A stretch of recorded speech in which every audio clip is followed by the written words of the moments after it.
If you don't have your TCL Roku TV's remote with you right now, you can still control a few functions on your TV without the remote. So let's see all the functions you can control without a remote.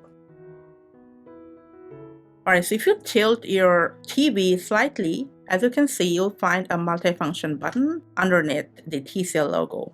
However, on some TCL models, the button may be located on the side of the TV instead.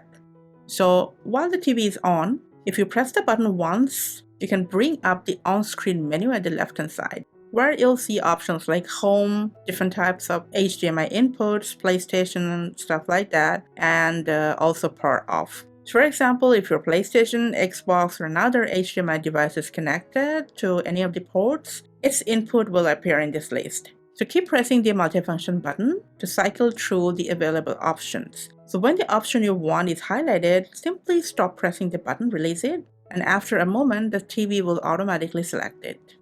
And if you highlight home, the TV will return to the Roku home screen. If you leave the selection to close, the menu will simply disappear without making any changes. Now, if you leave it on power off, the TV will automatically turn off after about 3 seconds. To turn it back on, simply press the multifunction button once. Now, there is another physical button you should know about. That's the reset button located on the back of the TV. Now, if for some reason, if you need to reset your TV without a remote, you can do so. But keep in mind that this process will erase all your data and settings from the TV.